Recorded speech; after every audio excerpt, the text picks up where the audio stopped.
Hello, I'm Joseph Garcia, and today I will be discussing Krashen's affective filter hypothesis. Stephen Krashen is a seminal researcher in the innatist tradition. In the innatist perspective, children have an innate biological language acquisition device. This language acquisition device is a grammar template full of rules. The child has these rules at birth and uses hypothesis testing to, to, to figure out how these rules work, when they can be applied, and any exceptions that should be made to these rules. Krashen is famous for his theory on second language acquisition. With this, he produced 5 hypotheses.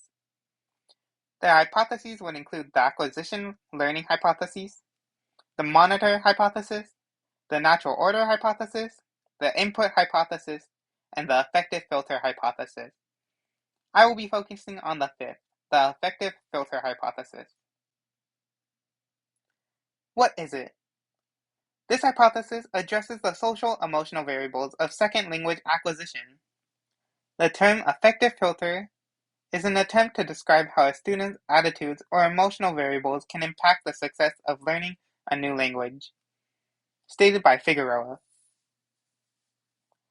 It can be pictured that the affective filter is an imaginary wall that can obstruct the effectiveness of input. When this affective filter is elevated, it can make it much more difficult for the success of language acquisition to pull through. And so it has been noted that when feelings of anxiety, fear, or embarrassment are elevated, the difficulty of language acquisition also increases. And so it is believed that students learn best when their affective filter is low, and this allows input into the language acquisition device. This theory is categorized by 3 categories of variables that play a role in second language acquisition, and these are motivation, self-confidence, and anxiety. Although it has been believed that motivation is based solely on the individual, educators can be an influence on it too. And so a great method of doing so is to involve choice, voice, and relevance in the teachings. Educators should provide opportunities for the students to select their choice of study and writing. Additionally, they should allow students to share their voice in learning and provide engaging experiences that tap into their student passions.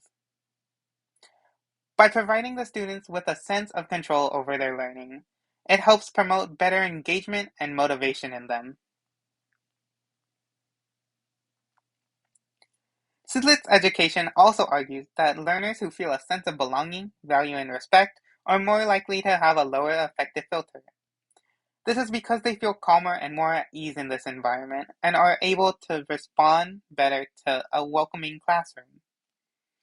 And so with this, educators promote self-confidence in the classroom by creating a warm and welcoming classroom as opposed to one that promotes isolation or the need to fit in.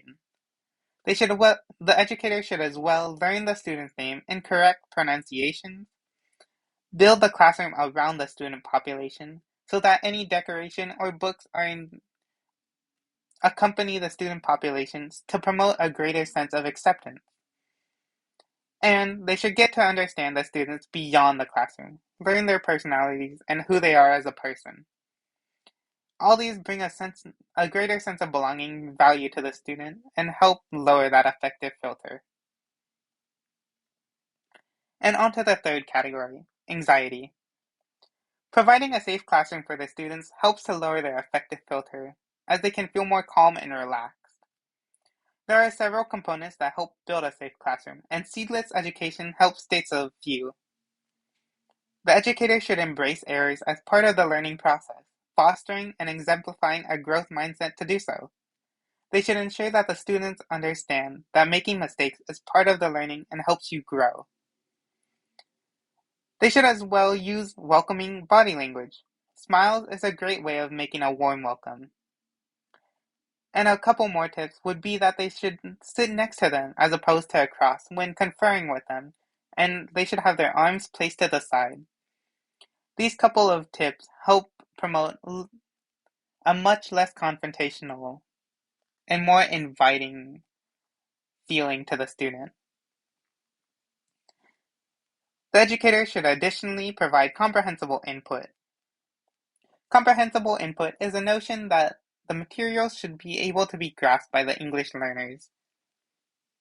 And so with comprehensible input, the students will feel more at ease when they can grasp materials as they feel as they know they are understanding the material and can relax a bit and put less stress on themselves. And so although this has been touched on, this theory can support immersion bilinguals by making us, educators, aware of the nature of students and the effects their emotional state has on their comprehension. We can understand that students may experience stress, anxiety, and a bit of self-consciousness. Students may also have a lack of self-confidence, which can inhibit the success of second language acquisition. With these factors, students may be unwilling to participate and unwilling to seek help. And without any modifications, such as utilizing the input from the class, they may begin to start feeling bored or disinterested with the class, causing a lack of engagement. And so how this information will help us is that knowing how the affective filter hinders the success of language acquisition, we can aim to lower their affective filters to promote greater feelings of safety, confidence, and lower stress and anxiety. With the lower affective filter, students can become risk takers. They can feel safe making mistakes without judgment, and they can feel empowered to talk to peers, seeking them as models of language for examples of what the language should look like. And they could feel safe to answer questions and share their thinking with their peers and teachers. And as a theory, it comes with its strengths and limitations. Peregoy and Boyle have argued for this theory that the strengths include that it focuses on the communication aspect rather than grammatical form. This theory places less focus on the grammatical form and and less less focus on correcting them, as it is believed that they will learn to correct themselves with time. And additionally, this theory allows for a silent period that does not force output and immediate speech production. The students are allowed time to listen and understand what they are learning, and not be pressured to produce something immediately.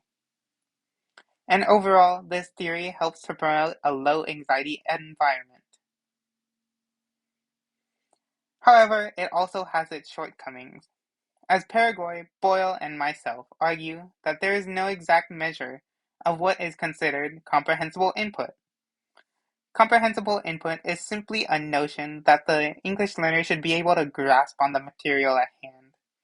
However, there is no direct method of measuring what is considered comprehensible input, and so this makes it hard in the classroom to incorporate comprehensible input. Secondly, the comprehensible input is not sufficient enough alone for language acquisition, and comprehensible output must be developed as well. As stated before, the output is less of a worry for this theory, as it is believed that the students should not be corrected, at least not excessively, to promote a greater feeling of acceptance and welcoming to help lower their affective filter. And so with this, the output is less measured and less important to the theory. However, it is still significant to the learning process and language acquisition and must be developed as well. And then similar to the second one, the third states that acquisition and learning distinction cannot be measured or tested, nor can the person's communicative competence be attributed to them. This is because, as stated previously, the output is not the importance of this theory and what is simply left to the student to learn naturally. And so with this, and without it being able to be measured, the communicative competence cannot be attributed to the acquisition or learning distinction. Thank you for your time, and thank you for listening and reading along. Here are a list of my references.